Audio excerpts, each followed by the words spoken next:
turned to the others. Sturm's face was drawn. He met Tanis's look and sighed. The stag led us here, he said slowly. Perhaps to receive this advice. But my heart lies north, in my homeland. If armies of these Draconians are preparing to attack, my place is with those knights, who will surely band together to fight this evil. Still, I do not want to desert you, Tanis. Or you, lady. He nodded to Gold Moon, then slumped down, his aching head in his hands. Caraman shrugged. I'll go anywhere, fight anything, Tanis. You know that. What say you, brother?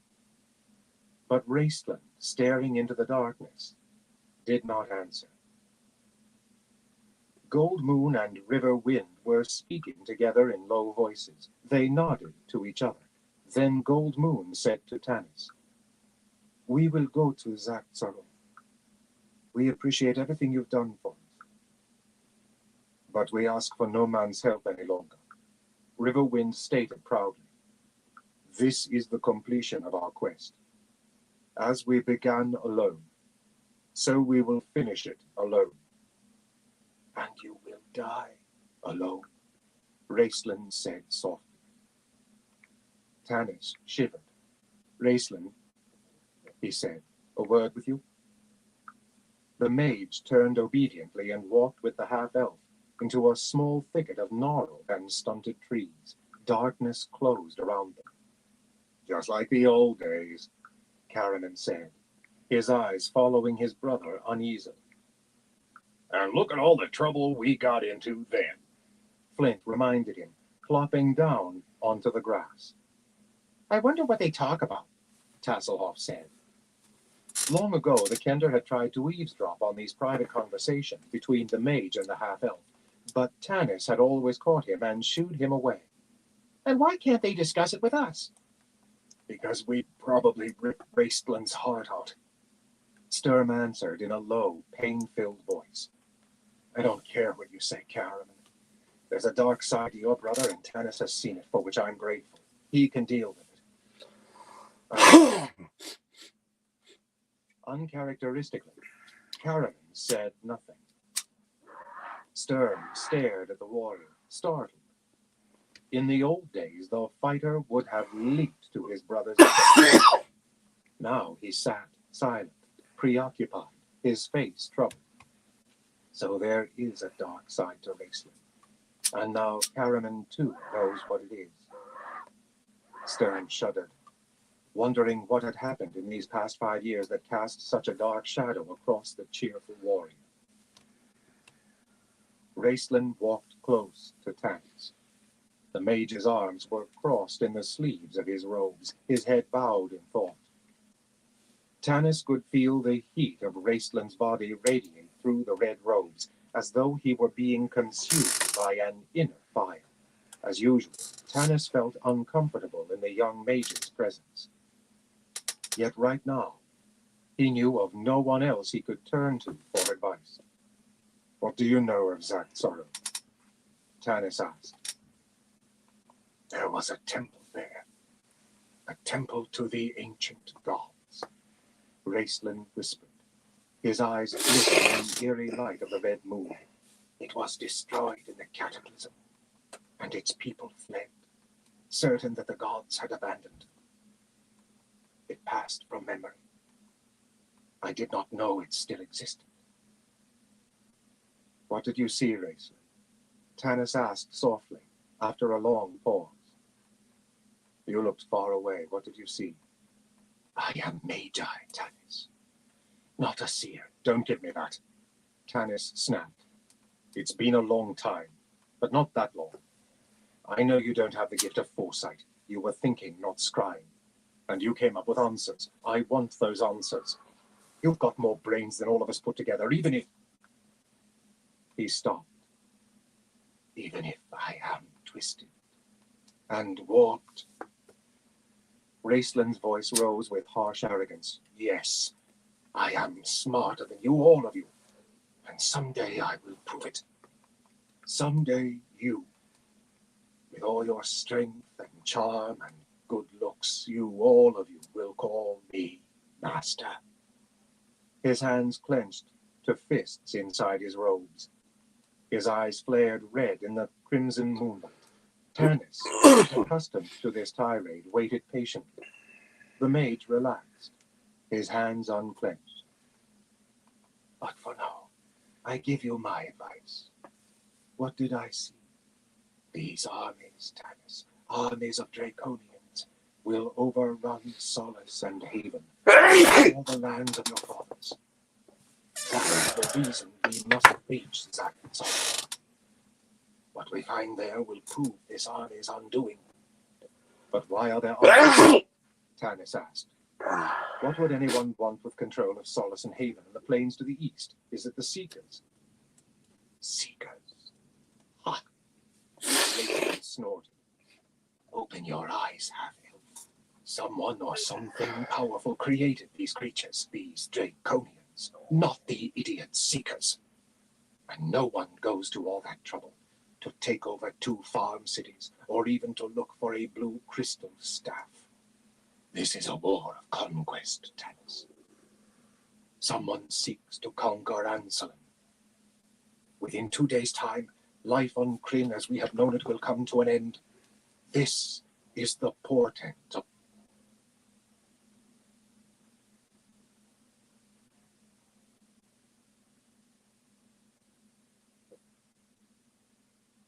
the fallen stars. The Queen of Darkness has returned. We face a foe who seeks, at the very least, to enslave us, or perhaps destroy us completely. Your advice? Tanis asked reluctantly. He felt change coming, and, like all elves, he feared and detested change. Raistlin smiled his crooked, bitter smile, reveling in his moment of superiority. That we go to Zaxxor immediately. That we leave tonight, if possible, by whatever means this forest master has planned. If we do not acquire this gift within 2 days, the armies of Draconians will. What do you think this gift might be?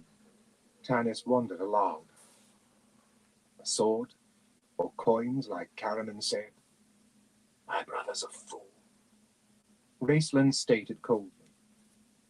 You don't believe that. And neither do I.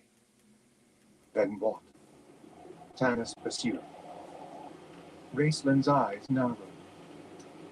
I have given you my advice. Act upon it as you will. I have my own reasons. Let us leave it at that. But it will be dangerous. Zaxxor was abandoned 300 years ago. I do not think it will have remained abandoned long. That is true, Tanis mused. He stood silently for long moments. The mage coughed once, softly. Do you believe we were chosen, Raistlin? Tanis asked. The mage did not hesitate. Yes. So I was given to know in the Towers of Sorcery. So Par-Salian told me. But why? Tanis questioned impatiently. We are not the stuff of heroes. Well, maybe Sturm. Ah, said Raistlin.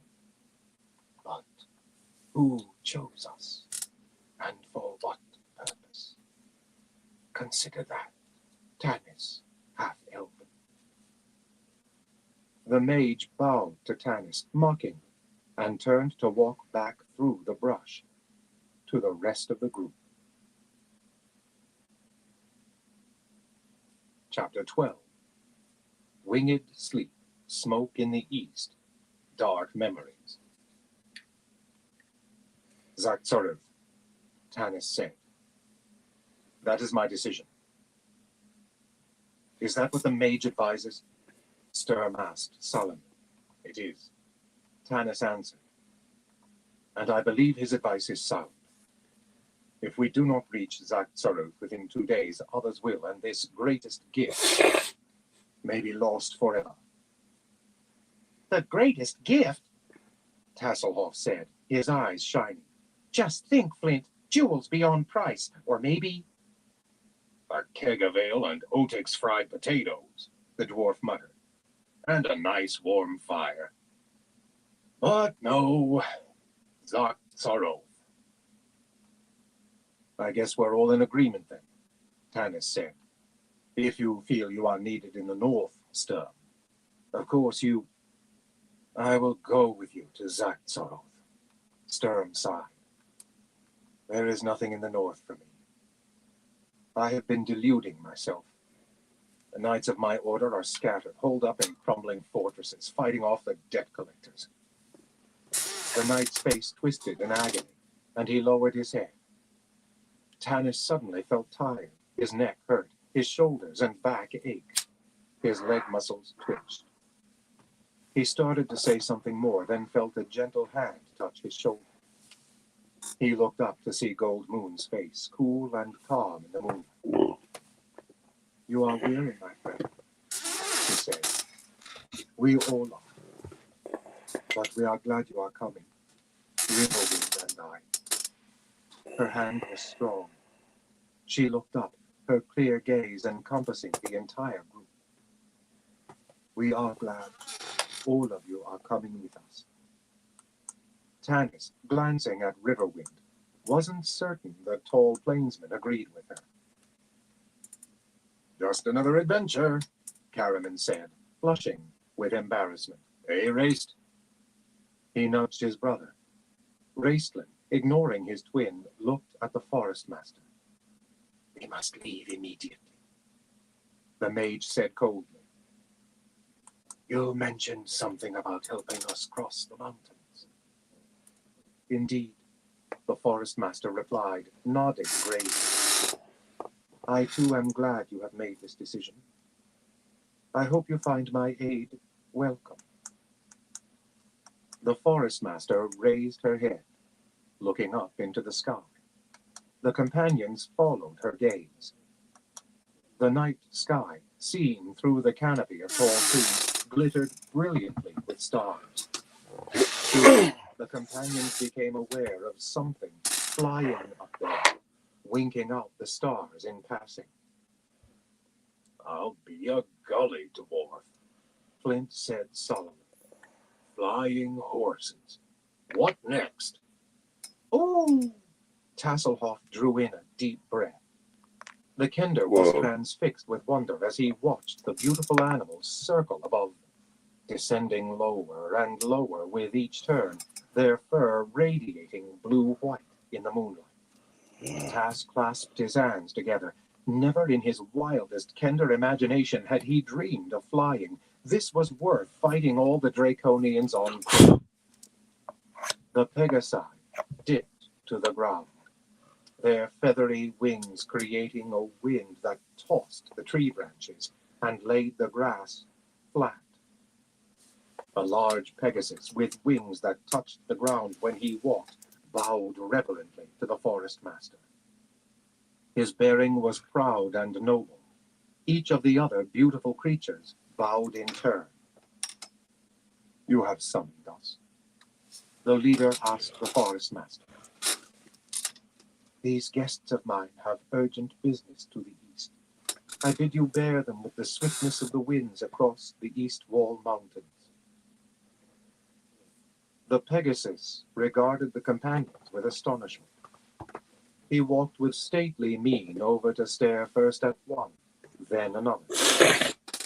When Tas raised his hand to pet the steed's nose, both of the animal's ears swiveled forward, and he reared his great head back. But when he got to Flint, he snorted in disgust and turned to the forest master. A Kender, human, and a dwarf. Don't do me any favors, horse, Flint sneezed. The forest master merely nodded and smiled. The Pegasus bowed in reluctant assent. Very well, master, he replied. With powerful grace, he walked over to Gold Moon and started to bend his foreleg, dipping low before her to assist her in mounting. No, do not kneel, noble, she said. I have ridden horses since before I could walk. I need no such assistance. Handing Riverwind her staff, Gold Moon threw her arm around the Pegasus's neck and pulled herself astride his broad back. Her silver gold hair blew feathery white in the moonlight. Her face was pure and cold as marble. Now she truly looked like the princess of a barbarian tribe. She took her staff from Riverwind. Raising it in the air, she lifted her voice in song. Riverwind, his eyes shining with admiration, leaped up behind her on the back of the winged horse. Putting his arm around her, he added his deep baritone voice to hers. Tanis had no idea what they were singing, but it seemed a song of victory and triumph. It stirred his blood, and he would have willingly joined in. One of the Pegasi cantered up to him. He pulled himself up and settled himself on his broad back, sitting in front of the powerful wings.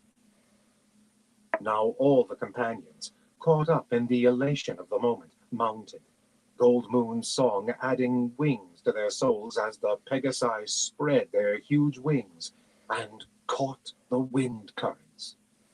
They soared higher and higher, circling above the forest. The silver moon and the red bathed the valley below and the clouds above in an eerie, beautiful, purplish glow that receded into a deeper purple night. As the forest fell away from them, the last thing the companions saw was the forest master, glimmering like a star fallen from the heavens, shining lost and alone in a darkening land. One by one, the companions felt drowsiness overcome them. Tasselhoff fought this magically induced sleep longest, enchanted by the rush of wind against his face, spellbound by the sight of tall trees that normally loomed over him, reduced to child's toys. Tass struggled to remain awake long after everyone else. Flint's head rested against his back, the dwarf snoring loudly. Gold Moon was cradled in Riverwind's arms. His head drooped over her shoulder. Even in his sleep, he held her protectively. Karaman slumped over his horse's neck, breathing stentoriously. His brother rested against his twin's broad back. Sturm slept peacefully, the lines of pain gone from his face. Even Tanis's bearded face was clear of care and worry and responsibility. Tass yawned. No. Blinking rapidly and pinching himself. Rest now, little Kender, his Pegasus said in amusement. Mortals were not meant to fly. This sleep is for your protection. We do not want you to panic and fall off. I won't, Tass protested, yawning again. His head sank forward. Pegasus's neck was warm and comforting. The fur was fragrant and soft. I won't panic. Tass whispered sleep. Never panic. He slept. The half-elf woke with a start to find that he was lying in a grassy meadow. The leader of the Pegasi stood above him, staring off to the east. Tanis sat up. Where are we? He began. This isn't a sea. He looked around. Why? We haven't even crossed the mountains. I haven't saw. The Pegasus turned to him. We could not take you as far as the East Wall Mountains. There is great trouble brewing in the east. A darkness fills the air. Such a darkness as I have not felt in Kryn for countless. He stopped, lowered his head, and pawed the ground restlessly. I dare not travel farther. Where are we? The confused half-elf repeated. And where are the other Pegasi? I sent them home. I remained to guard your sleep. Now that you are awake, I must return home as well. The Pegasus gazed sternly at Tanis. I know not what awakened this great evil on Kryn, I trust it was not you and your companions. He spread his great wings. Wait! Tanis scrambled to his feet. What? The Pegasus leaped into the air, circled twice, then was gone, flying rapidly back to the east. What even? Tanis asked bluntly. He sighed and looked around. His companions were sleeping soundly, lying on the ground around him in various poses of slumber. He studied the horizon, trying to get his bearings. It was nearly dawn, he realized. The sun's light was just beginning to illumine the east. He was standing on a flat prairie. There was not a tree in sight, nothing but rolling fields of tall grass as far as he could see. Wondering what the Pegasus had meant about trouble to the east, Tanis sat down to watch the sun rise and wait for his friends to wake. He wasn't particularly worried about where he was, for he guessed Riverwind knew this land down to the last blade of grass. So he stretched out on the ground, facing the east, feeling more relaxed after that strange sleep than he had in many nights. Suddenly he sat upright, his relaxed feeling gone, a tightness clutching at his throat like an unseen hand.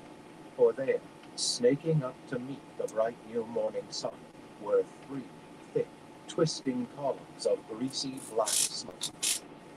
Tanis stumbled to his feet. He ran over and shook Riverwind gently, trying to wake the plainsman without disturbing Gold Moon. Hush, Tanis whispered, putting a warning finger on his lips and nodding toward the sleeping woman as Riverwind blinked at the half-elf. Seeing Tanis's dark expression, the barbarian was instantly awake. He stood up quietly and moved off with Tanis, glancing around him. What's this? He whispered. Lay in the plains of Ravenous. Still about a half day's journey from the eastern mountains. My village lies to the east. He stopped as Tanis pointed silently eastward. Then he gave a shallow, ragged cry as he saw the smoke curling into the sky. Gold Moon jerked away.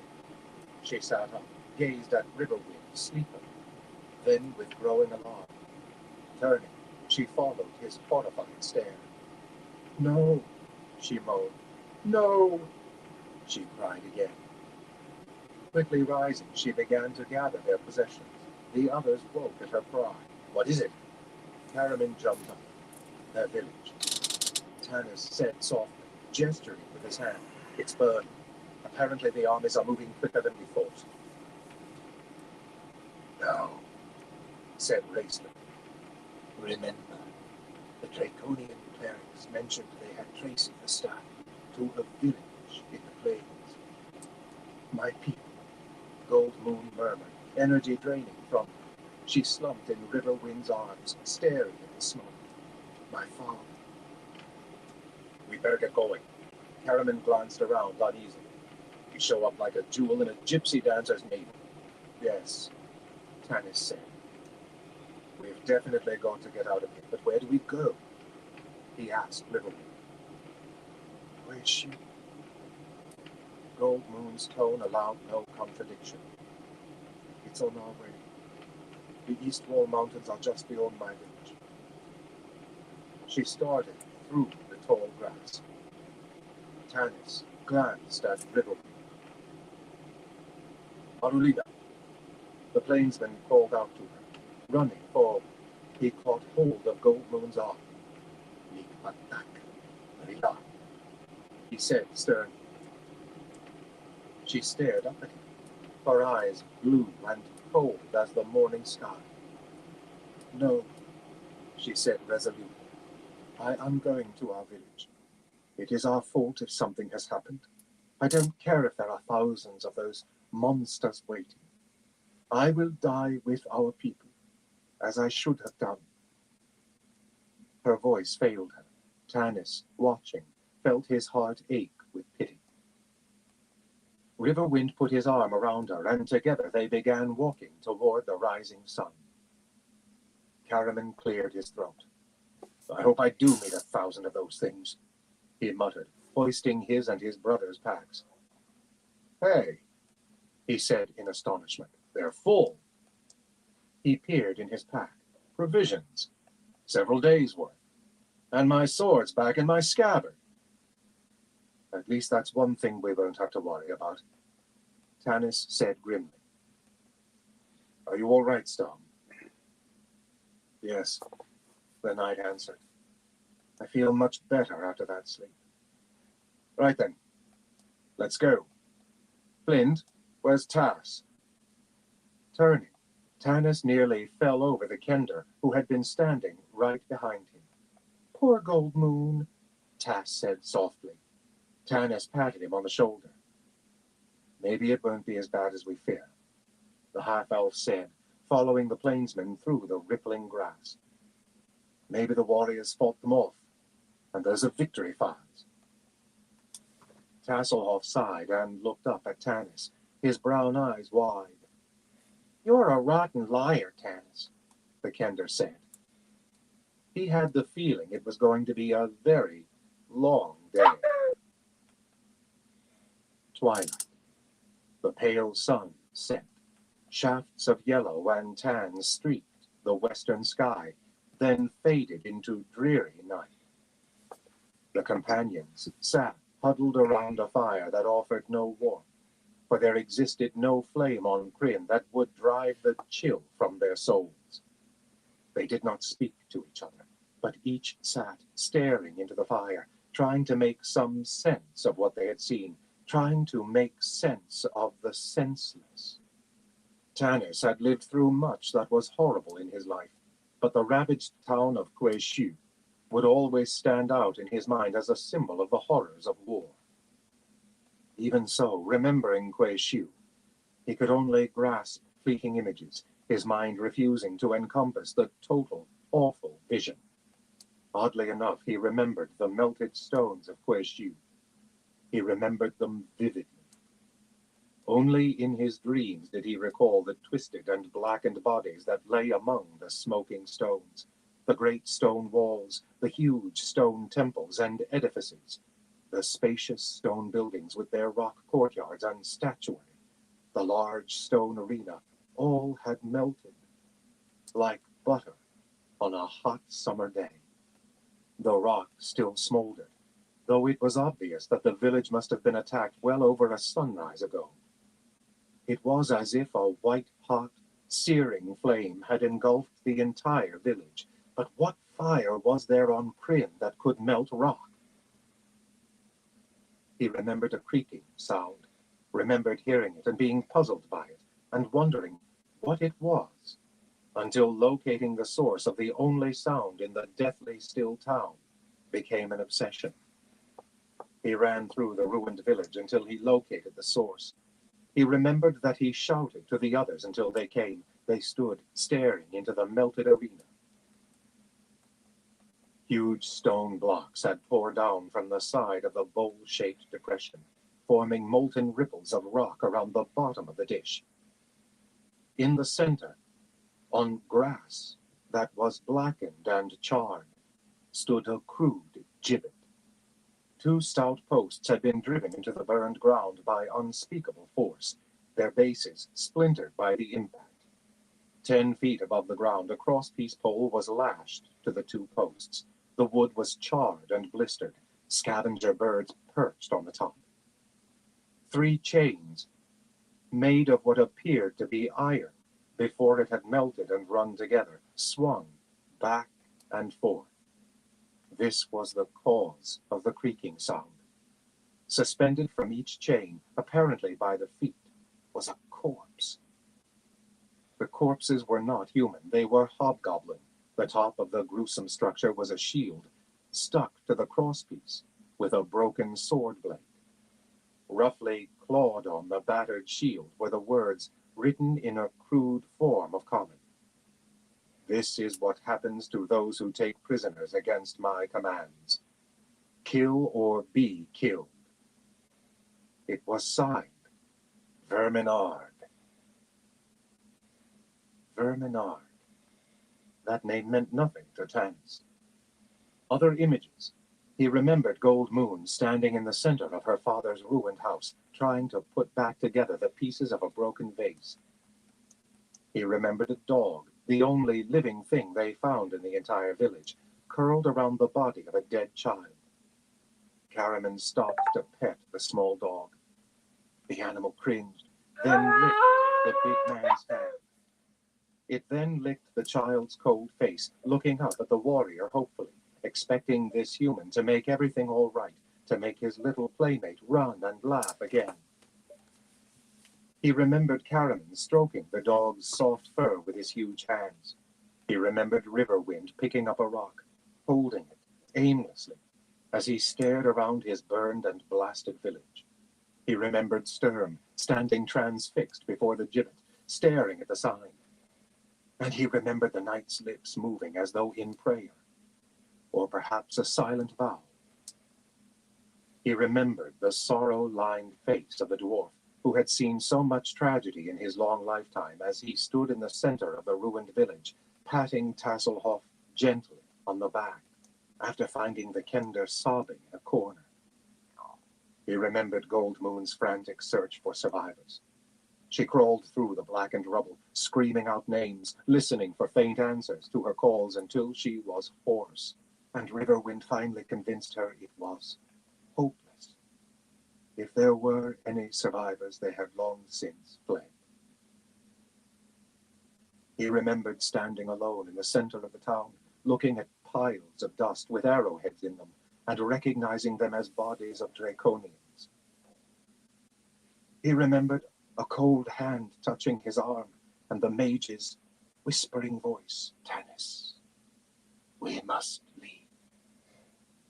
There is nothing more we can do, and we must reach Zot-Zorov. Then we will have our revenge." And so they left Queshu.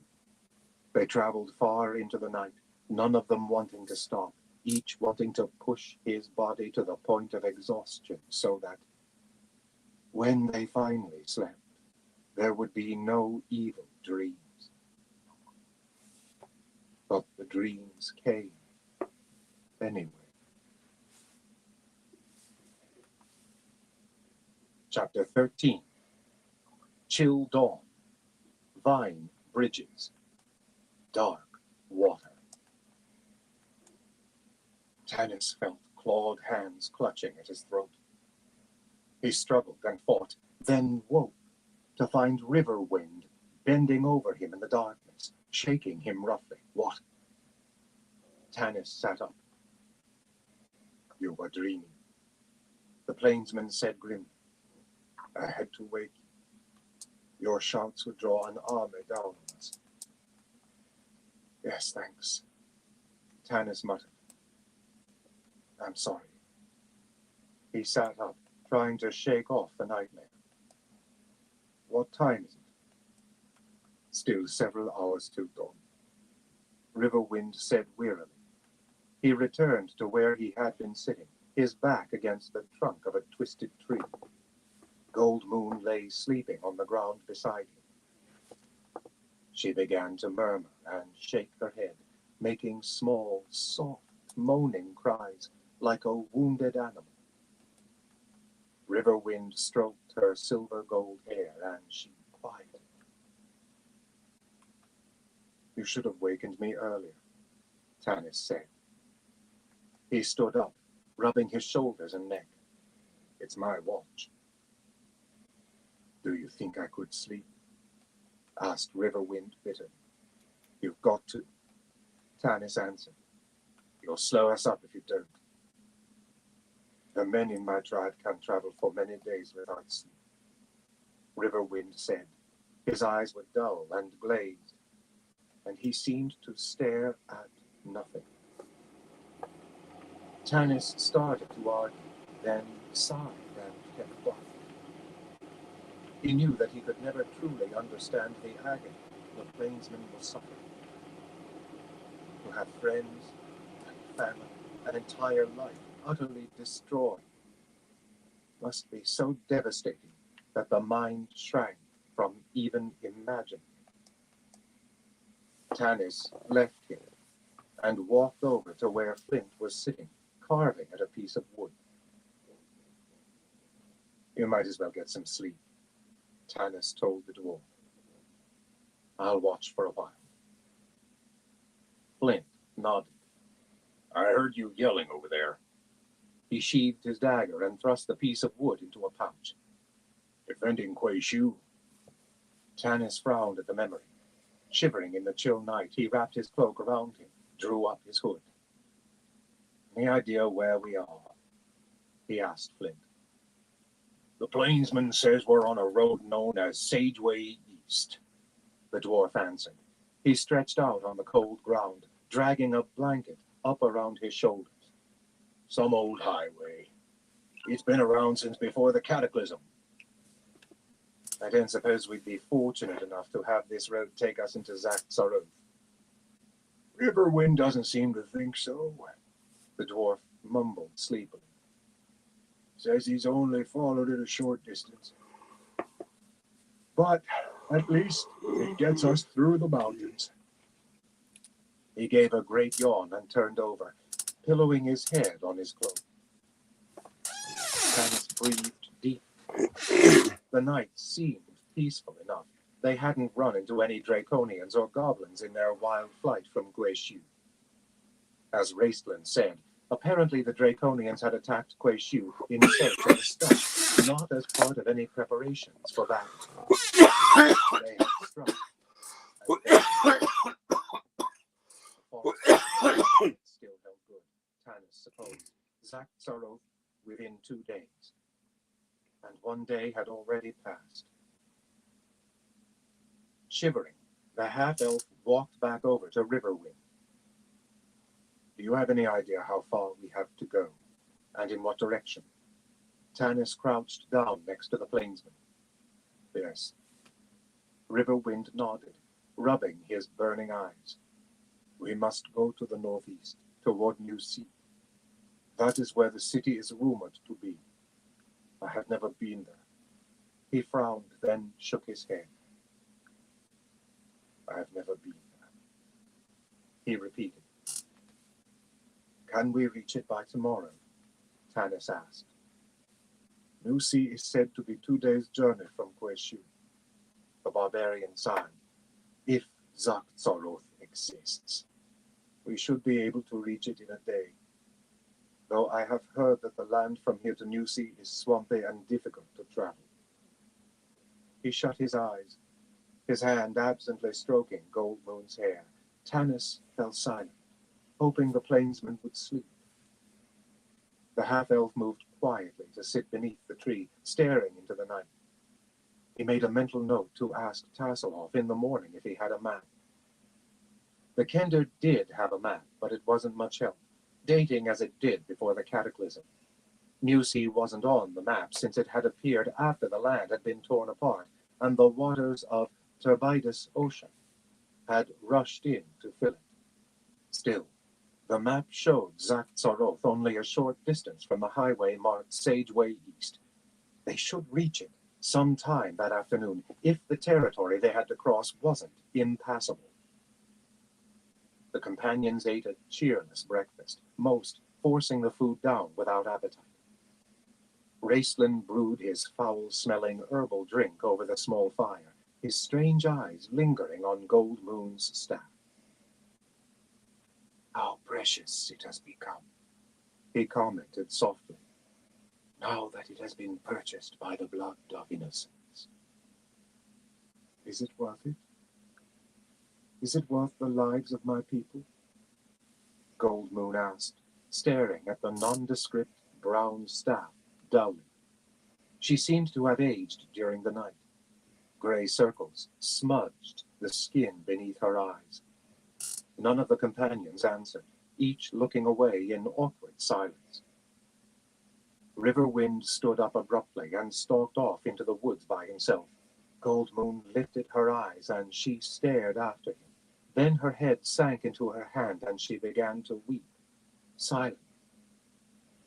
He blames himself. She shook her head. And I am not helping him. It wasn't his fault. It's not anyone's fault, Tanis said, slowly walking over to her. He put his hand on her shoulder, rubbing out the tenseness he felt in the bunched muscles of her neck. We can't understand. We've just got to keep going and hope we find the answer in Zot-Sarith. She nodded and wiped her eyes, drew a deep breath, and blew her nose on a handkerchief Tasselhoff handed her. You're right, she said, swallowing. My father would be ashamed of me. I must remember. I am Chieftain's daughter. No, came Riverwind's deep voice from where he stood behind her in the shadows of the trees. You are Chieftain. Gold Moon gasped. She twisted to her feet to stare wide-eyed at Riverwind. Perhaps I am. She faltered. But it is meaningless. Our people are dead. I saw tracks. Riverwind answered. Some managed to flee. They have probably gone into the mountains. They will return, and you will be their ruler.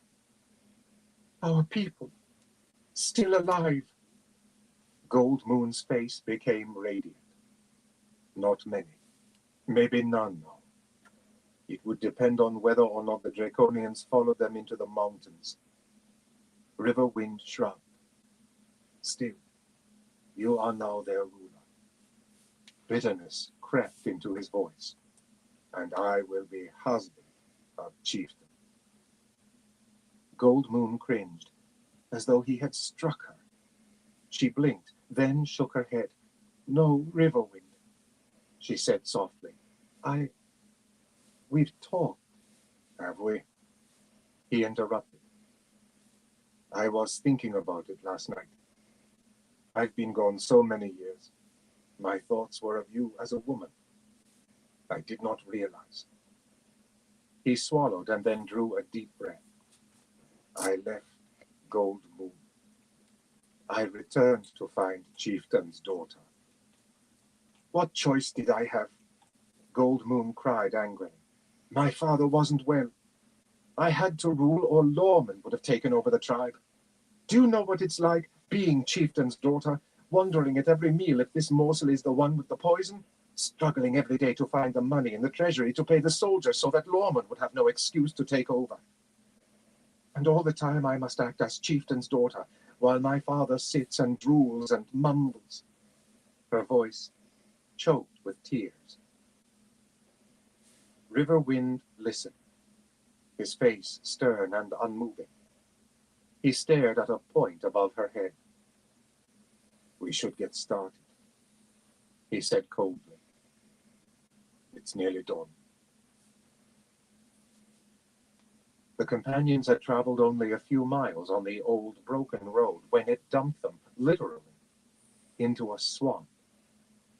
They had noticed that the ground was getting spongier and the tall, sturdy trees of the mountain canyon forests dwindled. Strange, twisted trees rose up before them. A miasma blotted out the sun, and the air became foul to breathe. Raceland began to cough, and he covered his mouth with a handkerchief. They stayed on the broken stones of the old road, avoiding the dank, swampy ground next to it. Flint was walking in front with Tasselhoff when suddenly the dwarf gave a great shout and disappeared into the muck. They could see only his head. Help! The dwarf! Tass shouted, and the others ran up. It's dragging me under. Flint flailed about the black, oozing mud in panic. Hold still, Riverwind cautioned. You have fallen in death muck. Don't go in after him. He warned Sturm, who had leaped forward. You'll both die. Get a branch. Karaman grabbed a young sapling, took a deep breath, grunted, and pulled. They could hear its roots snapping and creaking as the huge warrior dragged it out of the ground. Riverwind stretched out flat, extending the branch to the dwarf. Flint, nearly up to his nose in the slimy muck, thrashed about and finally grabbed hold of it. The warrior hauled the tree out of the death muck, the dwarf clinging to it. Tanis! The Kender clutched at the half-elf and pointed. A snake, as big around as Caraman's arm, slithered into the ooze right where the dwarf had been floundering. We can't walk through this. Tanis gestured at the swamp. Maybe we should turn back. No time, Raceland whispered, his hourglass eyes glittering. And there is no other way, Riverwind said. His voice sounded strange. And we can get through. I know a path. What? Tanis turned to the plainsman. I thought you said, I've been here. The plainsman said in a strangled voice. I can't remember when, but I've been here. I know the way through the swamp, and it leads to... He licked his lips. Leads to a broken city of evil. Tanis asked grimly when the plainsman did not finish his sentence. Zak Saroth. Raceland hissed. Of course. Tanis said softly, it makes sense. Where would we go to find answers about the staff, except to the place where the staff was given? We must go now, said Raceland, insisting. We must be there by midnight tonight. The plainsman took the lead. He found firm ground around the black water and, making them all walk single file, led them away from the road and deeper into the swamp. Trees that he called Ironclaw rose out of the water, their roots standing exposed, twisting into the mud. Vines drooped from their branches and trailed across the faint path. The mist closed in, and soon no one could see beyond a few feet. They were forced to move slowly, testing every step. A false move, and they would have plunged into the stinking morass that lay foul and stagnant all around them. Suddenly, the trail came to an end in dark swamp water. Now what? Caraman asked gloomily. This, Riverwind said, pointing. A crude bridge made out of vines, twisted into ropes, was attached to a tree. It spanned the water like a spider web. Who built it? Tanis asked. I don't know, Riverwind said. But you will find them all along the path, wherever it becomes impassable. I told you Zak Zoroth would not remain abandoned, Raceland whispered. Yes, well, I suppose we shouldn't throw stones at a gift of the gods, replied Tanis. At least we don't have to swim. The journey across the vine bridge was not pleasant. The vines were coated with slimy moss, which made walking precarious. The structure swayed alarmingly when touched, and its motion became erratic when anyone crossed. They made it safely to the other side, but had walked only a short distance before they were forced to use another bridge, and always, below them and around them, was the dark water, where strange eyes watched them hungrily. Then they reached a point where the firm ground ended and there were no vine bridges. Ahead was nothing but slimy water. It isn't very deep, Riverwind muttered. Follow me. Step only where I step. Riverwind took a step, then another step, feeling his way, the rest keeping right behind him, staring into the water. They stared in disgust and alarm as unknown and unseen things slithered past their legs. When they reached firm ground again, their legs were coated with slime, all of them gagged from the smell. But this last journey seemed perhaps to have been the worst. The jungle growth was not as thick, and they could even see the sun shining faintly through a green haze. The farther north they traveled, the firmer the terrain became. By midday, Tanis called a halt when he found a dry patch of ground beneath an ancient oak tree. The companions sank down to eat lunch and speak hopefully of leaving the swamp behind them, all except Gold Moon and Riverwind. They spoke not at all. Flint's clothes were sopping wet. He shook with the cold and began complaining about pains in his joints. Tanis grew worried. He knew the dwarf was subject to rheumatism and remembered what Flint had said about fearing to slow them up. Tanis tapped the kender and gestured him over to one side. I know you've got something in one of your pouches that would take the chill off the dwarf's bones. If you know what I mean, Tanis said softly. Oh, sure, Tanis, Tas said, brightening. He fumbled around, first in one pouch, then another, and finally came up with a gleaming silver flask. Brandy, Otik's finest. I don't suppose you paid for it? Tanis asked, grinning. I will, the kender replied, hurt. next time I'm there. Sure. Tanis patted him on the shoulder. Share some with Flint. Not too much, he cautioned. Just warm him up. All right, but we'll take the lead, we mighty warriors. Tas laughed and skipped over to the dwarf as Tanis returned to the others. They were silently packing up the remains of lunch and preparing to move out. All of us could use some of Otik's finest, he thought. Gold Moon and River Wind had not spoken to each other all morning. Their mood spread a pall on everyone. Tanis could think of nothing to do that would end the torture these two were experiencing. He could only hope that time would salve the wounds. The companions continued along the trail for about an hour after lunch, moving more quickly since the thickest part of the jungle had been left behind. Just as they thought they had left the swamp, however, the firm ground came abruptly to an end.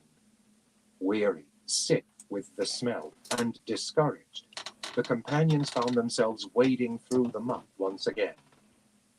Only Flint and Tasselhoff were unaffected by the return to the swamp. Those two had ranged far ahead of the others. Tasselhoff soon forgot Tanis's warning about drinking only a little of the brandy. The liquid warmed the blood and took the edge off the gloomy atmosphere. So the kender and dwarf passed the flask back and forth many times until it was empty, and they were traipsing along, making jokes about what they would do if they encountered a draconian. I'd turn it to stone, all right, the dwarf said, swinging an imaginary battle axe. Wham! Right in the lizard's gizzard. I'll bet Raistlin could turn one to stone with a look. Tas imitated the mage's grim face and dour stare. They both laughed loudly, then hushed, giggling, peering back unsteadily to see if Tanis had heard them. I'll bet Caramon'd stick a fork in one and eat it, Flint said. Tanis choked with laughter and wiped tears from his eyes. The dwarf roared. Suddenly, the two came to the end of the spongy ground. Tasselhoff grabbed hold of the dwarf as Flint nearly plunged headfirst into a pool of swamp water so wide that a vine bridge would not span it. A huge iron-claw tree lay across the water, its thick trunk making a bridge wide enough for two people to walk side by side. This is a bridge, Flint said, stepping back a pace and trying to bring the log into focus. No more spider crawling on these stupid green webs. Let's go. Shouldn't we wait for the others? Tasselhoff asked mildly. Tanis wouldn't want us to get separated. Tanis. Humph. The dwarf sniffed. We'll show him. All right. Tasselhoff he leaped up onto the fallen tree. Careful, he said, slipping slightly, then keeping his balance. it's slick. He took a few quick steps, arms outstretched, his feet pointed out like a rope walker he'd seen once at a summer fair.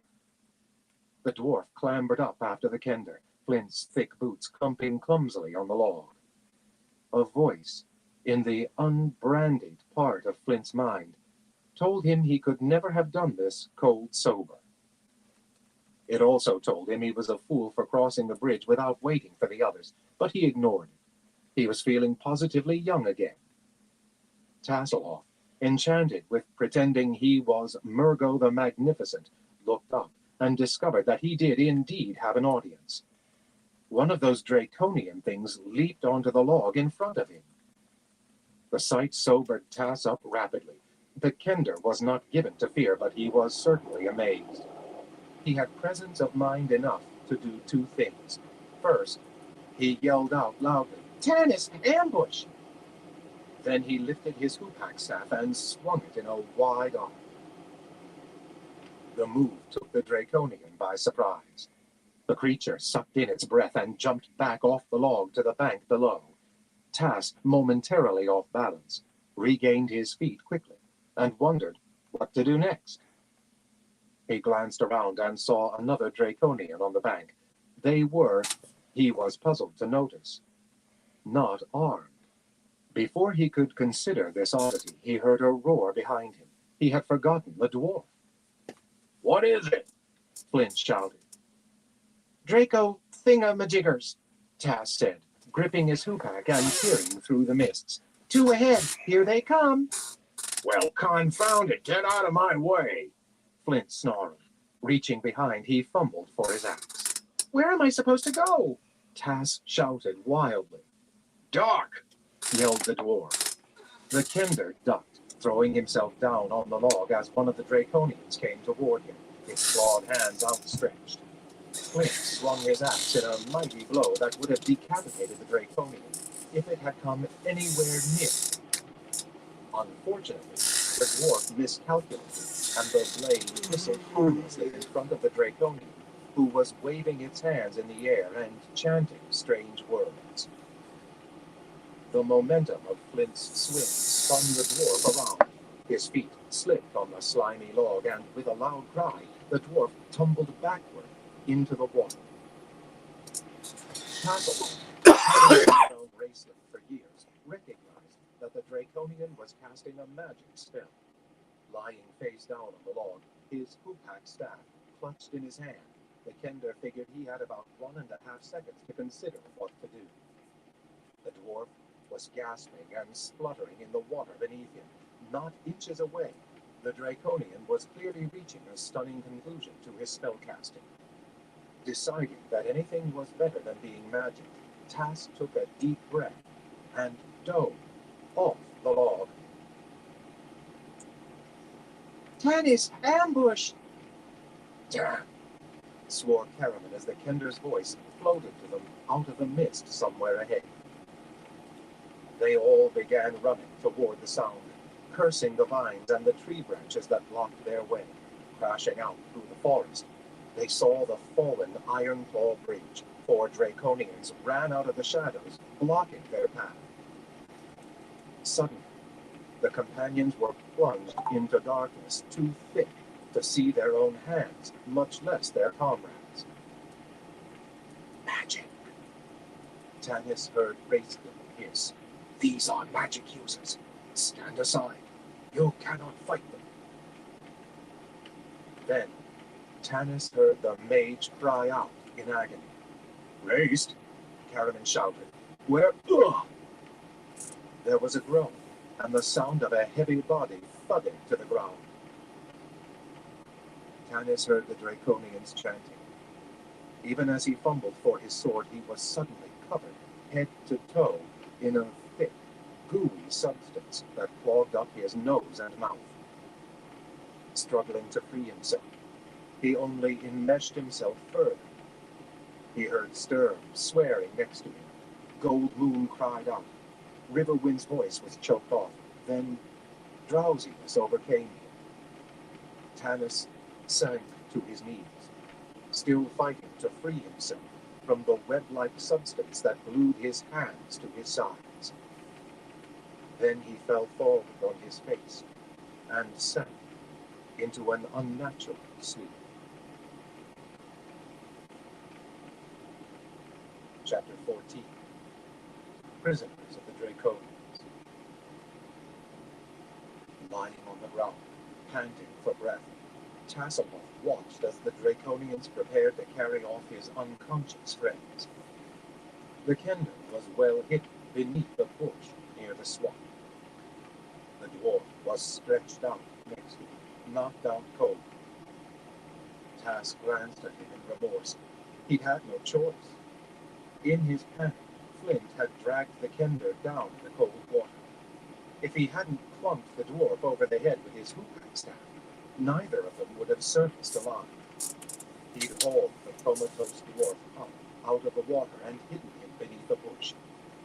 Then Tasselhoff watched helplessly as the Draconians bound his friends magically in what looked like strong spider webs. Tass saw they were all apparently unconscious, or dead, because they didn't struggle or put up a fight. The kender did get a certain amount of grim amusement out of watching the Draconians try to pick up Gold Moon's staff. Evidently they recognized it, for they croaked over it in their guttural language and made gestures of glee. One, presumably the leader, reached out to grasp it. There was a flash of blue light. Giving a screeching cry, the Draconian dropped the staff and hopped up and down on the bank, uttering words Tass assumed were impolite. The leader finally came up with an ingenious idea, pulling a fur blanket from Gold Moon's pack. The Draconian laid it down on the ground. The creature picked up a stick and used it to roll the staff onto the blanket. Then it gingerly wrapped the staff in the fur and lifted it up triumphantly. The Draconians lifted the webbed bodies of the kender's friends and bore them away. Other Draconians followed behind, carrying the companions' packs and their weapons. As the Draconians marched along a path very near the hidden kender, Flint suddenly groaned and stirred. Tass clapped his hand over the dwarf's mouth. The Draconians didn't seem to hear, and kept moving. Tass could see his friends clearly in the fading afternoon light as the Draconians passed. They seemed to be sound asleep. Caramel was even snoring. The kender remembered Raceland's sleep spell and figured that was what the Draconians had used on his friends. Flint groaned again. One of the Draconians near the end of the line stopped and peered into the brush. Tass picked up his hoopak and held it over the dwarf's head, just in case. But it wasn't needed. The Draconian shrugged and muttered to itself, then hurried to catch up with its squad. Sighing in relief, Tass took his hand off the dwarf's mouth. Flint blinked and opened his eyes. What happened? The dwarf moaned, his hand on his head. "You fell off the bridge and hit your head on a log," Tass said glibly. I did? Flint looked suspicious. I don't remember that. I remember one of those draconian things coming at me, and I remember falling into the water. "Well, you did, so don't argue," Tass said hurriedly, getting to his feet. "Can you walk?" Of course I can walk. The dwarf snapped. He stood up, a little wobbly, but erect. Where is everybody? "The Draconians captured them and carried them off." All of them? Flint's mouth fell open. Just like that? "These Draconians were magic users," Tass said impatiently, anxious to get started. "They cast spells, I guess. They didn't hurt them, except for Raceland. I think they did something terrible to him. I saw him as they passed. He looked awful. But he's the only one." The kender tugged on the dwarf's wet sleeve. "Let's go. We've got to follow them." Yeah, sure. Flint mumbled, looking around. Then he put his hand on his head again. Where's my helm? "At the bottom of the swamp," Tass said in exasperation. "Do you want to go in after it?" The dwarf gave the murky water a horrified glance, shivered, and turned away hurriedly. He put his hand to his head again and felt a large bump. I sure don't remember hitting my head, he muttered. Then a sudden thought struck him. He felt around his back wildly. "My axe!" he cried. "Hush!" Tass scolded. "At least you're alive. Now we've got to rescue the others." And how do you propose to do that without any weapons except that overgrown slingshot? Flint grumbled, stumping along after the fast-moving kender. "We'll think of something," Tass said confidently. though he felt as if his heart were getting tangled up in his feet. It had sunk so low. The Kender picked up the Draconian's trail without any trouble. It was obviously an old and well-used trail.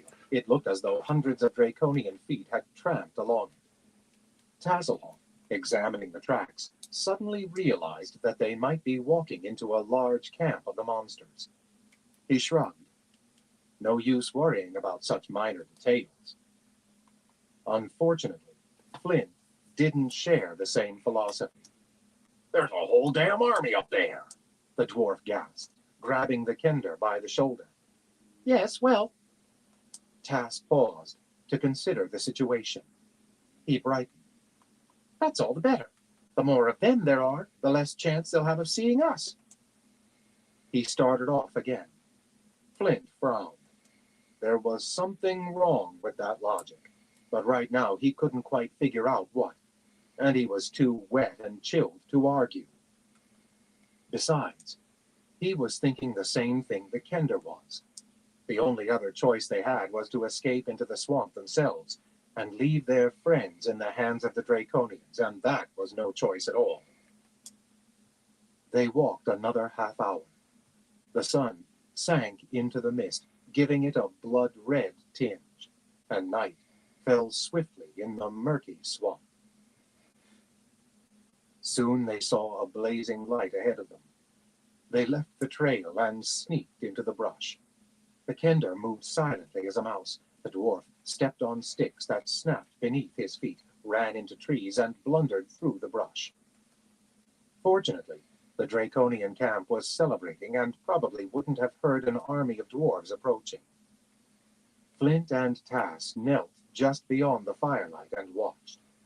The dwarf suddenly grabbed the Kender with such violence that he nearly pulled him over. Great reorcs, Flint swore, pointing. A dragon! Tass was too stunned to say anything. He and the dwarf watched in amazed horror as the Draconians danced and prostrated themselves before a giant black dragon. The creature lurked inside the remaining half-shell of a crumbled domed ruin. Its head was higher than the treetops. Its wingspan was enormous. One of the Draconians, wearing robes, bent before the dragon, gesturing to the staff as it lay on the ground with the captured weapons. There's something strange about that dragon, Tass whispered after watching for a few moments. Like they're not supposed to exist? That's just the point, Tass said. Look at it. The creature isn't moving or reacting to anything. It's just sitting there. I always thought that dragons would be more lively, don't you know? Go up and tickle its foot, Flint snorted. Then you'll see lively. I think I'll do that, the Kender said. Before the dwarf could say a word, Tasselhoff crept out of the brush, flitting from shadow to shadow as he drew near the camp. Flint could have torn his beard out in frustration, but it would have been disastrous to try and stop him now. The dwarf could do nothing but follow. Tanis! The half-elf heard someone calling him from across a huge chasm. He tried to answer, but his mouth was stuffed with something sticky. He shook his head. Then he felt an arm around his shoulders, helping him sit up. He opened his eyes. It was night. Judging by the flickering light, a huge fire blazed brightly somewhere. Sturm's face, looking concerned, was near his. Tanis sighed and reached out his hand to clasp the knight's shoulder. He tried to speak, and was forced to pull out bits of the sticky substance that clung to his face and mouth like cobwebs. I'm all right, Tanis said when he could talk. Where are we? He glanced around. Is everyone here?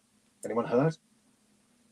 We're in a Draconian camp, Sturm said, helping the half-elf stand. Tasselhoff and Flint are missing, and Raceland's hurt. Badly? Tanis asked, alarmed by the serious expression on Sturm's face. Not good, the knight replied. Poisoned dart. Riverwind said. Tanis turned toward the plainsmen and got his first clear look at their prison. They were inside a cage made of bamboo. Draconian guards stood outside, their long, curved swords drawn and ready. Beyond the cage, hundreds of Draconians milled around a campfire. And above the campfire... Yes, Sturm said, seeing Tanis's startled expression. A dragon. More children's stories. Raceland would gloat. Raceland. Tanis went over to the mage, who was lying in a corner of the cage, covered in his cloak. The young mage was feverish and shaking with chills. Goldmoon knelt beside him, her hand on his forehead, stroking back the white hair. He was unconscious, his head tossed fitfully, and he murmured strange words, sometimes shouting out garbled commands. Caraman, his face nearly as pale as his brother's, sat beside him.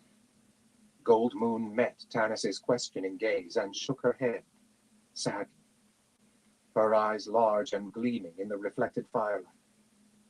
Riverwind came over to stand beside Tanis.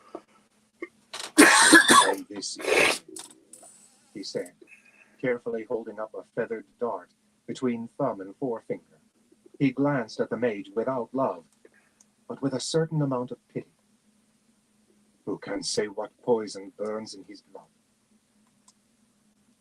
If we had the staff, Goldmoon said. Right, Tanis said. Where is it? There, Sturm said, his mouth twisting wryly. He pointed. Tanis peered past hundreds of Draconians and saw the staff lying on Goldmoon's fur blanket in front of the black dragon. Reaching out, Tanis grasped the bar of the cage. We could break out, he told Sturm. Caraman could snap this like a twig. Tasselhoff could snap it like a twig if he were here, Sturm said. Of course, then we've only got a few hundred of these creatures to take care of, not to mention the dragon. All right, then rub it in. Tanis sighed. Any idea what happened to Flint and Tass? Riverwind said he heard a splash just after Tass yelled. Hey, Sports Talk, how you doing? If they were lucky, Hope they you're doing dived over well. the bog and escaped into the swamp. But not. Sturm didn't finish.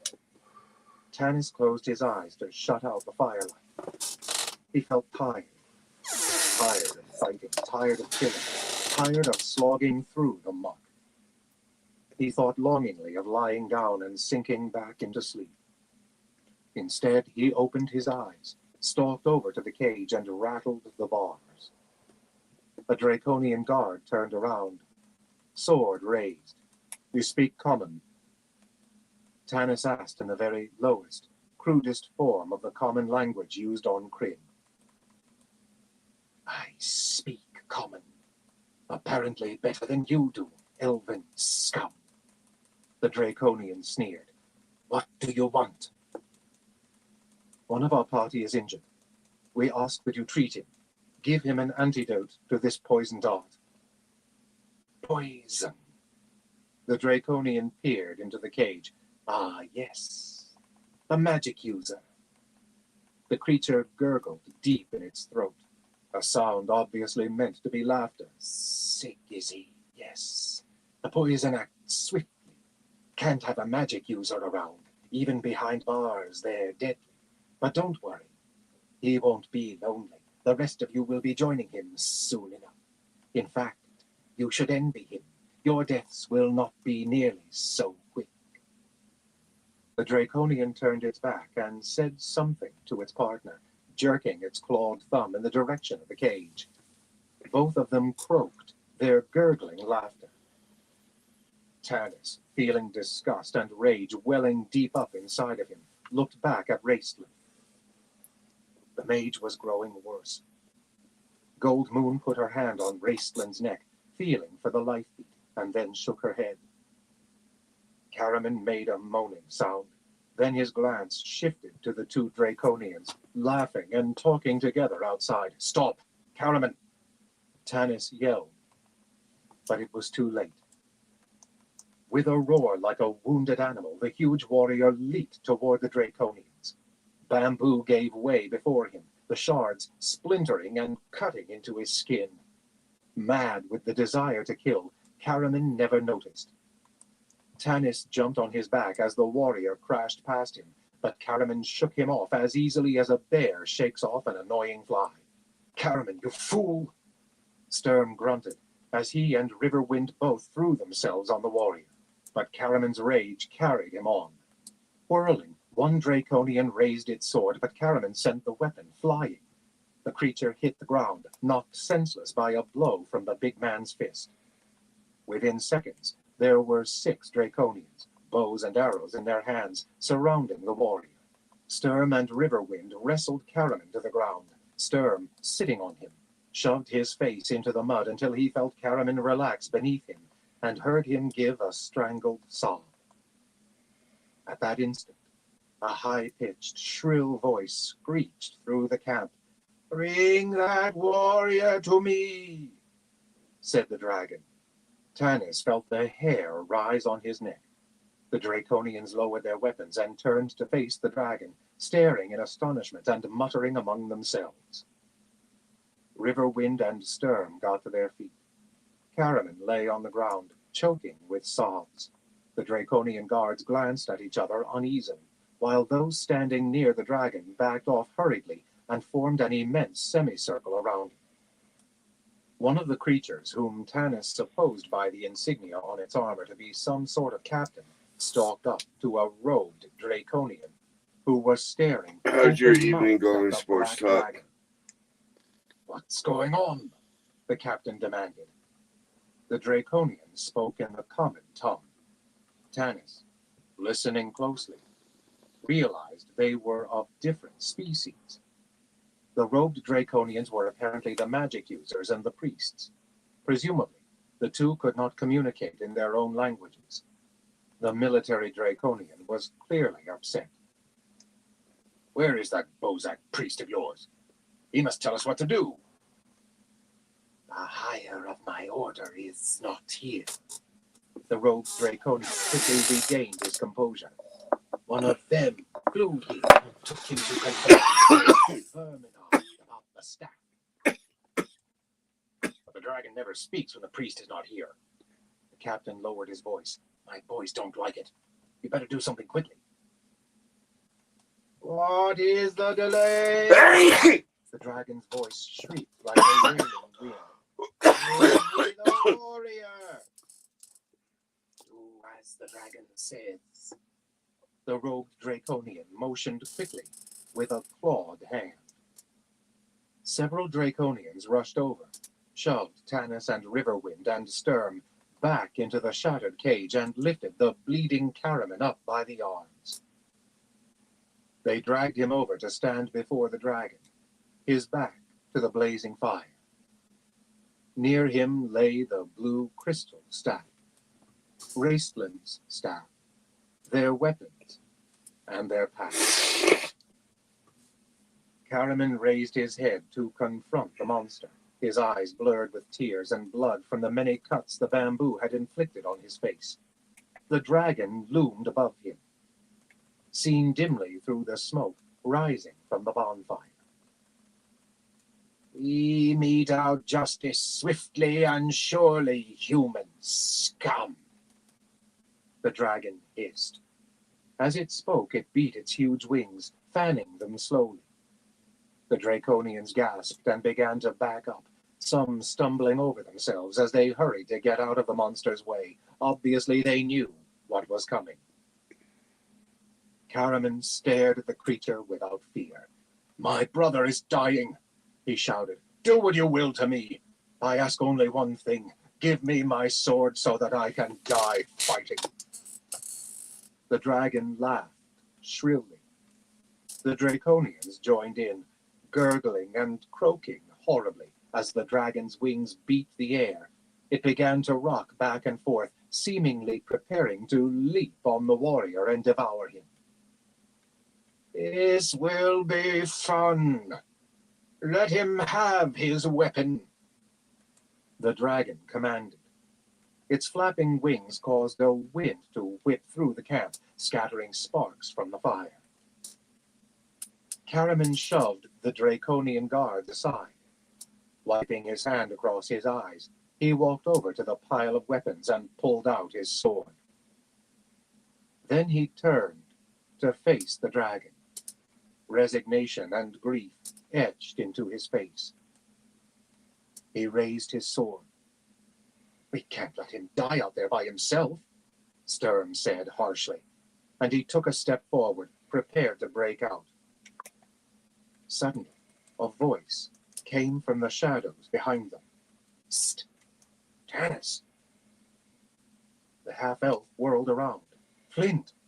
He exclaimed, then glanced apprehensively at the draconian guards, but they were absorbed in watching the spectacle of Karaman and the dragon. Tanis hurried to the back of the bamboo cage where the dwarf stood. Get out of here, the half-elf ordered.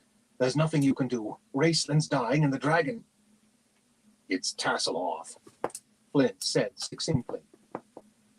What? Tanis glared at the dwarf. Makes sense. The dragon is tassel off, Flint repeated patiently. For once, Tanis was speechless. He stared at the dwarf. The dragon's made of wicker, the dwarf whispered hurriedly. Tasselhoff sneaked behind it and looked inside. It's rigged. Anyone sitting inside the dragon can make the wings flap and speak through a hollow tube. I guess that's how the priests keep order around here. Anyway, Tasselhoff's the one flapping his wings and threatening to eat Karaman. Tanis gasped. But what do we do? There's still 100 Draconians around. Sooner or later, they're going to realize what's going on. Get over to Karaman, you and Riverwind and Sturm. Grab your weapons and packs and the staff. I'll help Gold Moon carry Raceland into the woods. Tasselhoff's got something in mind. Just be ready. Tanis groaned. I don't like it any better than you do, the dwarf growled.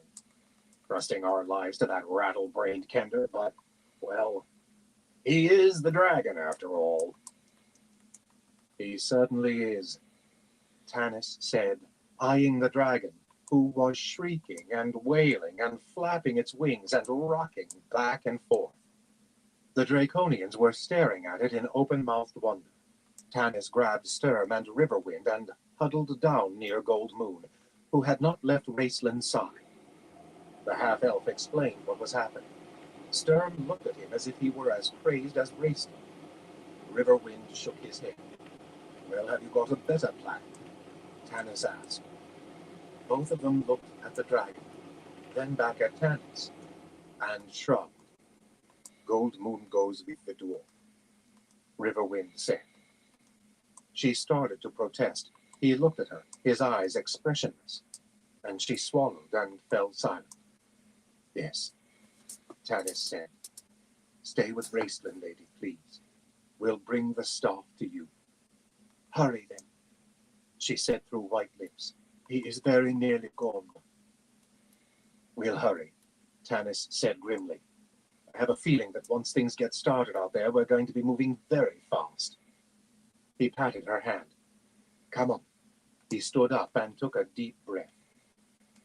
Riverwind's eyes were still on Gold Moon.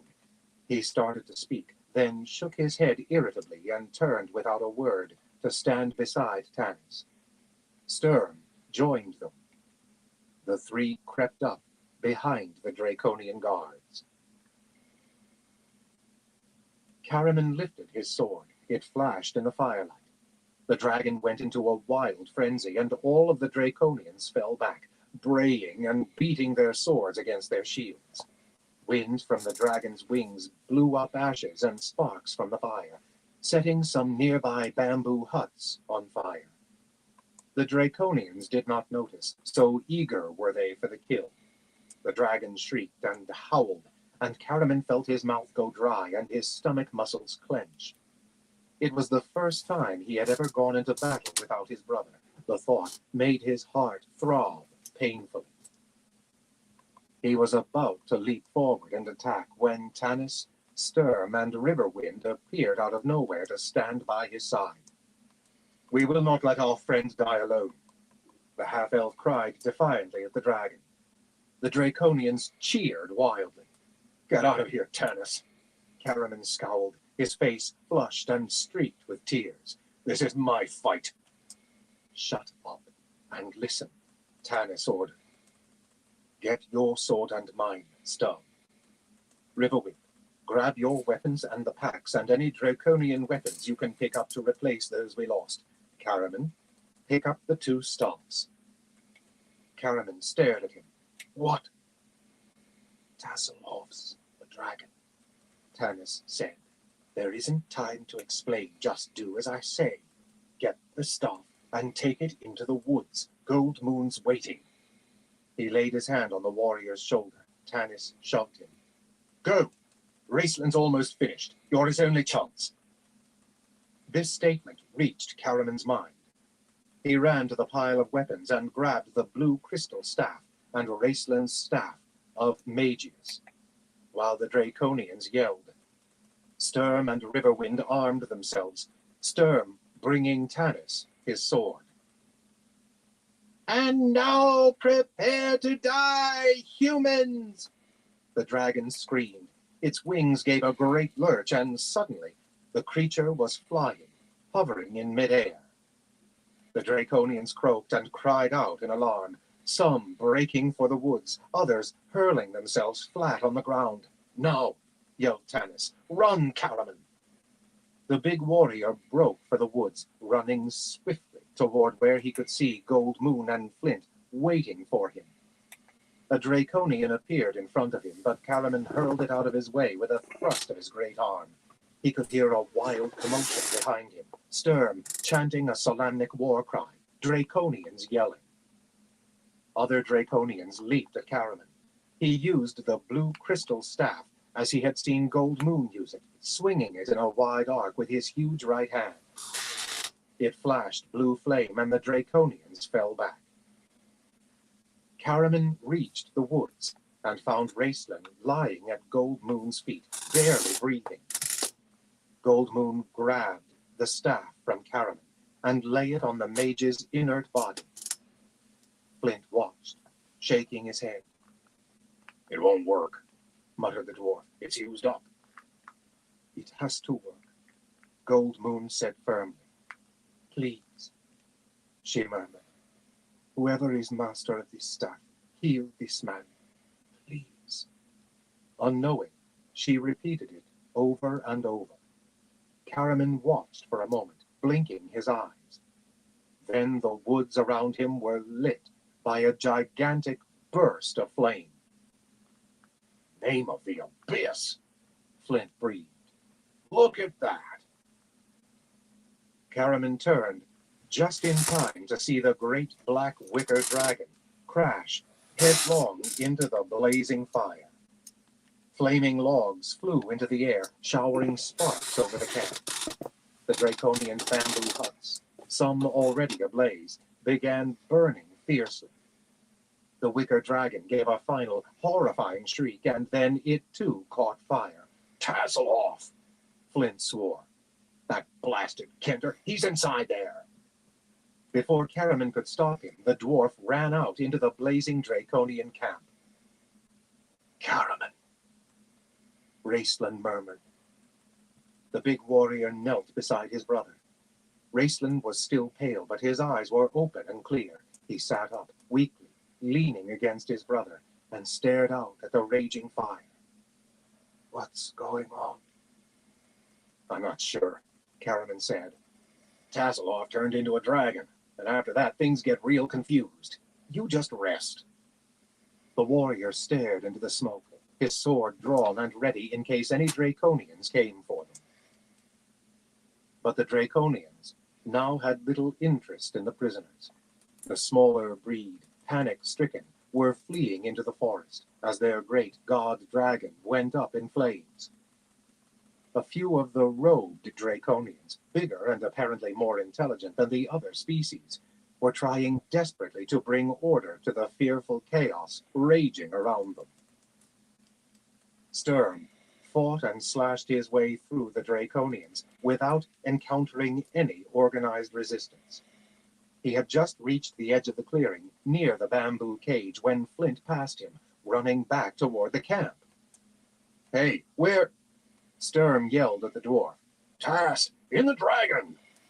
The dwarf didn't stop.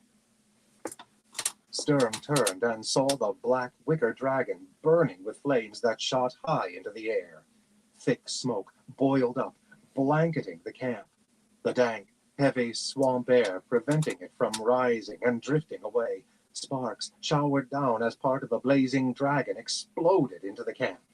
Sturm ducked and batted out sparks that landed on his cape, then ran after the dwarf, catching up with the short-legged Flint easily. "Flint," he panted, grasping the dwarf's arm. "It's no use. Nothing could live in that furnace. We've got to get back to the others." Let go of me! Flint roared so furiously that Sturm let go in amazement. The dwarf ran for the burning dragon again. Sturm heaved a sigh and ran after him, his eyes beginning to water in the smoke. Tasselhoff, Burfoot! Flint called. You idiotic Kender! Where are you? There was no answer. Tasselhoff! Flint screamed. If you wreck this escape, I'll murder you! So help me! Tears of frustration and grief and anger and smoke coursed down the dwarf's cheeks. The heat was overwhelming. It seared Sturm's lungs, and the knight knew they couldn't breathe much more of this, or they would perish themselves. He took hold of the dwarf firmly, intending to knock him out if necessary, when suddenly he saw movement near the edge of the blaze. He rubbed his eyes and looked closer. The dragon lay on the ground, the head still connected to the blazing body by a long wicker neck. The head had not caught fire yet, but flames were starting to eat into the wicker neck. The head would soon be ablaze too. Sturm saw the movement again. "Flint, look!" Sturm ran toward the head, the dwarf pounding along beside. Two small legs encased in bright blue pants were sticking out of the dragon's mouth, kicking feebly. "Tass!" Sturm yelled. "Get out! The head's going to burn!" "I can't, I'm stuck!" came a muffled voice. Sturm stared at the head, frantically trying to figure out how to free the Kender, while Flint just grabbed hold of Tass's legs and pulled. "Ouch! Stop!" yelled Tass. No good. The dwarf puffed. He's stuck fast. The inferno crept up the dragon's neck. Sturm drew his sword. "I may cut off his head," he muttered to Flint, "but it's his only chance." Estimating the size of the Kender, guessing where his head would be, and hoping his hands weren't stretched out over his head, Sturm lifted his sword above the dragon's neck. Flint closed his eyes. The knight took a deep breath and brought his blade crashing down on the dragon, severing the head from the neck. There was a cry from the Kender inside, but whether from pain or astonishment, Sturm couldn't tell. "Pull!" he yelled at the dwarf. Flint grabbed hold of the wicker head and pulled it away from the blazing neck. Suddenly, a tall, dark shape loomed out of the smoke. Sturm whipped around, sword ready, then saw it was Riverwind. "What are you?" The plainsman stared at the dragon's head. Perhaps Flint and Sturm had gone mad. "The Kender's stuck in there," Sturm yelled. "We can't take the head apart out here, surrounded by Draconians. We've got to—" His words were lost in a roar of flame. But Riverwind finally saw the blue legs sticking out of the dragon's mouth. He grabbed hold of one side of the dragon's head, thrusting his hands in one of the eye sockets. Sturm got hold of the other, and together they lifted the head, Kender inside, and began running through the camp. Those few Draconians they encountered took one look at the terrifying apparition and fled. Come on, Raist, Caraman said solicitously, his arm around his brother's shoulder. You've got to try and stand. We have to be ready to move out of here. How do you feel? How do I ever feel? Whispered Raistlin bitterly. Help me up. There. Now leave me in peace for a moment. He leaned against a tree, shivering, but standing. Sure, Raist, Caraman said, hurt, backing off. Gold Moon glanced at Raistlin in disgust, remembering Caraman's grief when he thought his brother was dying. She turned away to watch for the others, staring through the gathering smoke. Tanis appeared first, running so fast he crashed into Caraman. The big warrior caught him in his huge arms, breaking the half-elf's forward momentum and keeping him on his feet. Thanks, Tanis gasped. He leaned over, hands on his knees to catch his breath. Where are the others?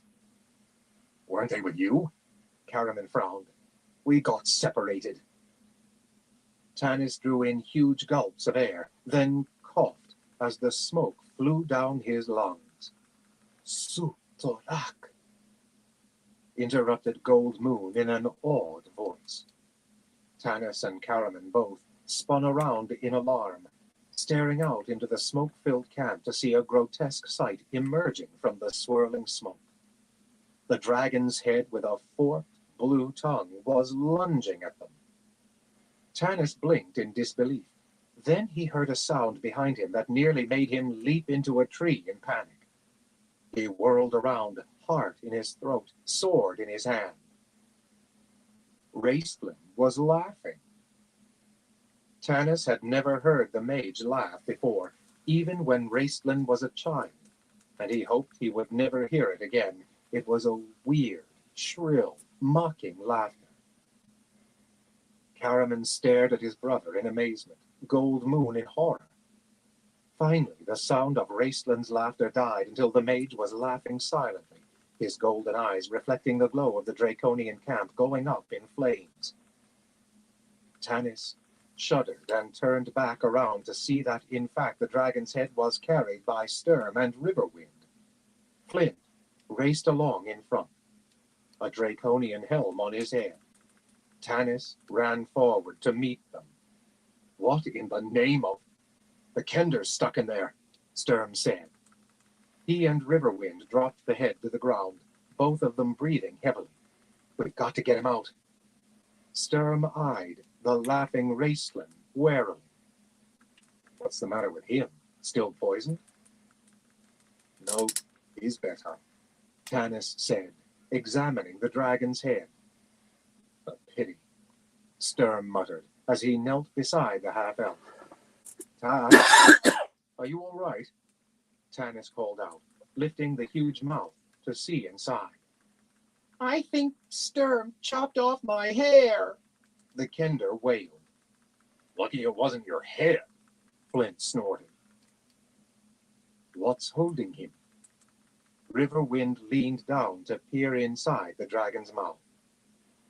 I'm not sure, Tanis said, swearing softly. I can't see in all this blasted smoke. He stood up, sighing in frustration. And we've got to get out of here. The Draconians will get organized soon. Caraman, come here. See if you can rip off the top. The big warrior came over to stand in front of the wicker dragon's head. Bracing himself, he got hold of the two eye sockets, closed his eyes, took a deep breath, then grunted and heaved. For a minute, nothing happened. Tanis watched the muscles bulge on the big man's arms, saw his thigh muscles absorb the strain. Blood rushed to Caraman's face. Then there was the ripping and snapping sound of wood splintering. The top of the dragon's head gave way with a sharp crack. Caraman staggered backward as the top half of the head suddenly came off in his hands. Tanis reached in, grabbed Tass's hand, and jerked him free. Are you all right? He asked. The kender seemed wobbly on his feet, but his grin was wide as ever. I'm fine, Tass said brightly. Just a little singed. Then his face darkened.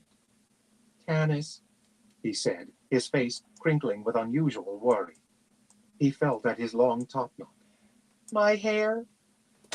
All there, Tanis said, smiling. Tass breathed a sigh of relief. Then he began to talk. Tanis, it was the most wonderful thing, flying like that, and the look on Caraman's face. The story will have to wait, Tanis said firmly. We've got to get out of here. Caraman, can you and your brother make it all right?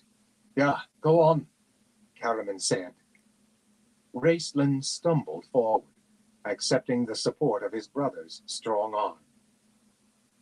The mage glanced behind at the sundered dragon's head, and he wheezed, his shoulders shaking in silent, grim amusement. Chapter 15. Escape. The Well. Death on Black Wings. Smoke from the burning Draconian camp hung over the black swamplands, shielding the companion from the eyes of the strange, evil creatures. The smoke floated wraith-like through the swamps, drifting across the silver moon and obscuring the stars. The companions dared not risk a light, even the light from Raceland's staff, but they could hear horns blowing all around them as the Draconian leaders tried to re-establish order. Riverwind led them. Although Tanis had always prided himself on his own woodland skills, he completely lost all sense of direction in the black, misty mire. An occasional fleeting glimpse of stars, whenever the smoke lifted, showed him that they were bearing north. They hadn't gone far when Riverwind missed a step and plunged knee-deep into muck. After Tanis and Caraman dragged the plainsman out of the water, Tasselhoff crept ahead, testing the ground with his hoopak staff. It sank every time. We have no choice but to wait, Riverwind said grimly.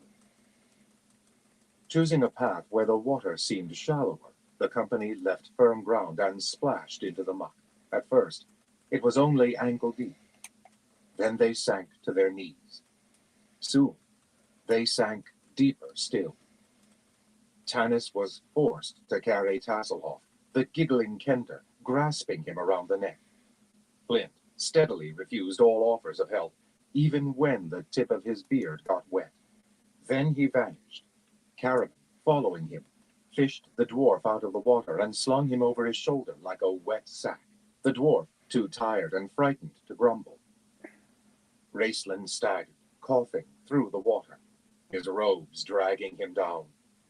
Weary and still sick from the poison, the mage finally collapsed. Sturm grabbed hold of him and half-dragged, half-carried the mage through the swamp. After an hour of floundering in the icy water, they finally reached firm ground and sank down to rest, shivering with the cold. The trees began to creak and groan, their branches bending as a sharp wind sprang up from the north. The wind blew the mists into wispy rags. Raceland, lying on the ground, looked up. The mage caught his breath. He sat up, alarmed. Storm clouds, he choked, coughing, and fought to speak. They come from the north. We have no time. No time. We must reach Zak-Soroth. Hurry, before the moon sets. Everyone looked up. A gathering darkness was moving out of the north, swallowing up the stars. Tanis could feel the same sense of urgency that was driving the mage. Wearily, he rose to his feet. Without a word, the rest of the group rose and stumbled forward, Riverwind taking the lead. But dark swamp water blocked their path once more. Not again, Flint moaned. No, We do not have to wait again. Come, look, Riverwind said. He led the way to the water's edge. There, amid many other ruins protruding from the dank ground, lay an obelisk that had either fallen or been pushed over to form a bridge across to the other bank of the swamp. I'll go first, Tass volunteered, hopping energetically onto the long stone. Hey, there's writing on this thing. Runes of some sort. I must see. Raceland whispered, hurrying over. He spoke his word of command. Sherlock. And the crystal on the tip of his staff burst into light. Hurry, Sturm growled. You just told everything within a 20-mile radius. We're here. But Raceland would not be rushed.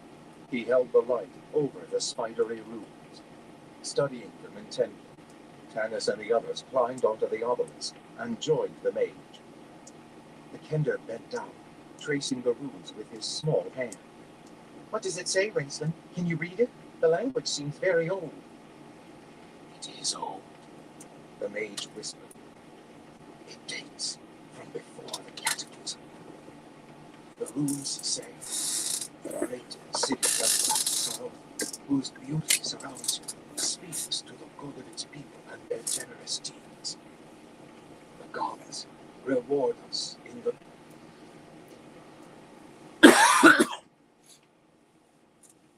Alright, everyone, I'm gonna call it into this live for tonight.